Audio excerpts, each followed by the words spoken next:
When's the last time that you heard the name Slenderman? Now that's a name I haven't heard in a long time. Chances are most of you don't even remember, and then there's the few of you that are going to mention that 2018 movie, which for all intents and purposes I choose to believe was a product of group hallucination and doesn't actually exist. I'd like to talk about group hallucinations. What are they? Slenderman 2018. So, what the fuck happened to the Slenderman? This guy was once a behemoth online. Everywhere you looked, you would see him, but then he just kinda vanished. There was an attempt to bring him back into the spotlight half a decade too late, but as I just said, we're not going to talk about that. Now, this is usually the part of the video where I'm supposed to go over the creation of Slenderman with you, but since almost all of you already know it, we'll just cover it briefly for those of you who are unaware or have been living under a rock for more than a decade. The origin of Slenderman goes back to the year of 2009 on the Something Awful forums, where a Photoshop contest was held. The prompt was to make a paranormal image, and Victor Surge, also known as Eric Knudsen, would decide to take part in this contest and make these images. Alongside these two pictures, there was a little bit of lore written around them. Now, this concept wasn't that original, even for that time. Putting a spooky figure or a smiley face in the background of a seemingly innocent photo was already an existing trope. But there was this subversion of expectations with Slender, because unlike all of those once you see it you'll shit bricks images, Slenderman was out there in plain sight. He wasn't hiding like a creep behind a tree or stalking people from 3 football fields away, and I think it's a shame that this part of the character got lost in so many of the future projects. Another important thing that made Slenderman stand out was his design. He's not some grotesque monster or a serial killer with a knife. Hell, he can't even make a scary face to make you piss your pants. He's just a really lanky, sharply dressed gentleman who also happens to not have any facial features. He also has tentacles coming out of his back for reasons we won't discuss. This also may be reaching a bit, but you know how people say when you see a bear you should try and make yourself look bigger so you scare it off? I think a similar thing can apply to the Slenderman, because seeing someone that much taller than you would probably make you feel very intimidated. The forum thread would also spawn a lot more Slenderman images, and also this, which could be considered the first fan art of him. This is probably one of the most popular examples of a rather unnerving thing, being taken and having its base concept be built upon by other people. Two of the things that you could say take the most credit for really helping the Slenderman explode in popularity was Marble Hornets and Slender the 8 Pages, both of which explored different sides of the character. Marble Hornets began right after the original post was made and is to this day one of, if not the best portrayals of the Slenderman, although he's called the operator in the series, but whatever, you say potato, I say shut the fuck up. Marble Hornets was an ARG, alternate reality game. And again, while that wasn't a completely original concept at the time, it's been executed in such a masterful way and is regarded as one of the best ARGs to date. To be fair, I found the masked characters a little silly, but other than that, the rest of the series is pretty great. For such a low budget, it's amazing how good the entire thing turned out. And it basically went on to inspire Everyman Hybrid, Tribe 12, and that one movie which we also don't talk about. Man, Slenderman does not have any luck when it comes to movies, huh? Marble Hornets was also another inspiration for the game, Slender the 8 Pages. Now, this game, dare I say it, almost single-handedly popularized the Let's Play format on YouTube.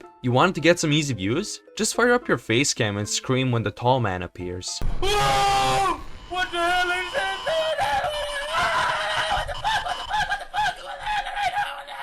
Truth be told, the game really doesn't hold up that well today. You move at a snail's pace, your flashlight goes down when you sprint for some asinine reason, and later on it becomes basically useless because it runs out of battery. With each page you collect, the ambience gets another layer to it, and at first it's this really annoying thud sound effect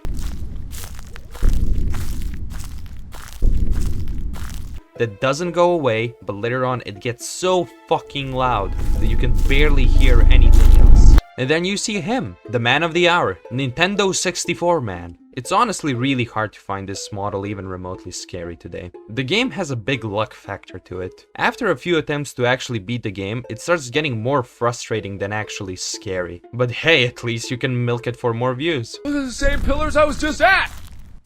Ah! Get me!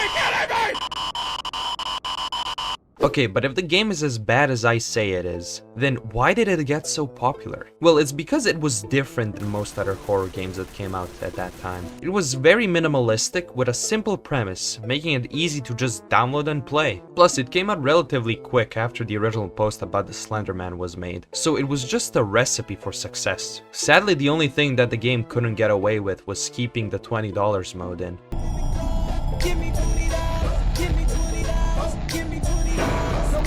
The 8 Pages wasn't the first Slenderman game. It most certainly wasn't going to be the last, but it was one that left the highest impact on everyone. The gameplay was simple, although a little bullshit, but the fact that the game Baldi's Basics also became incredibly popular years after Slender the 8 Pages came out shows us how sort of addictive the gameplay loop of the 8 Pages was. This game was what most certainly made the Slenderman go mainstream, with thousands of videos all related to the game. Basically, everyone became aware of this lanky fellow. But as with most things, once something leaves its target audience, things start taking a huge turn, usually for the worse.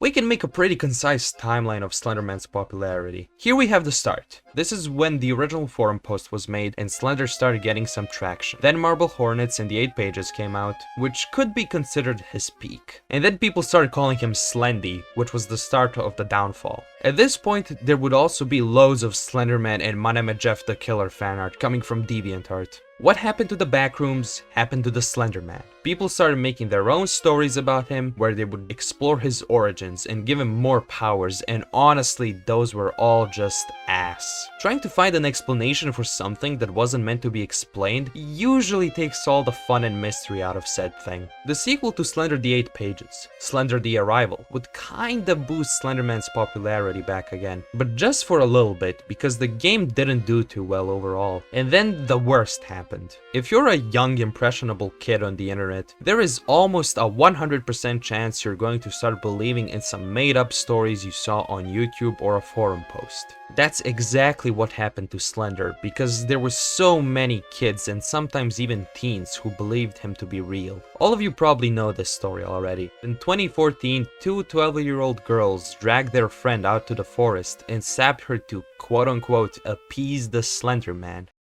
Alright you idiots, time to pull the plug, shut it down, no more tall white man, children are starting to stab each other, parents are becoming paranoid, their kids are gonna shit themselves when they see a basketball player in a suit. From this day on, anyone who mentions Slenderman is cringe. Thankfully, the girl that got stabbed survived and recovered after only about a week in the hospital. The two girls responsible for this incident got put in a mental institution. And yeah, that's pretty much when Slenderman basically faded into obscurity.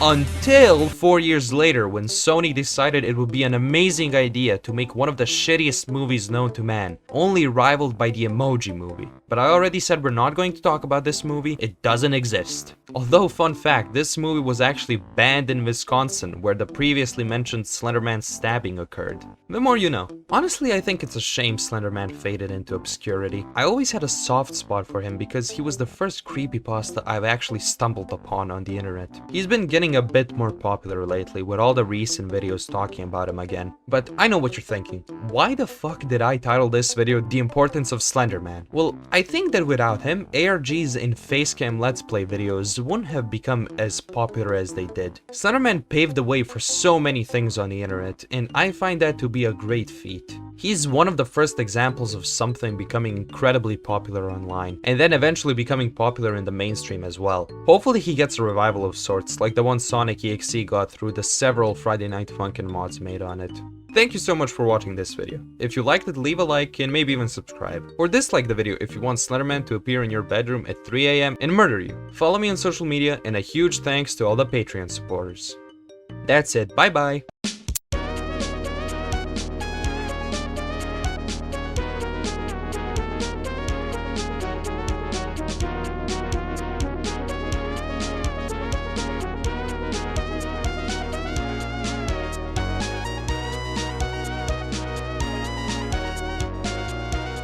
Hi, I'm Jimmy Kimmel. Click subscribe.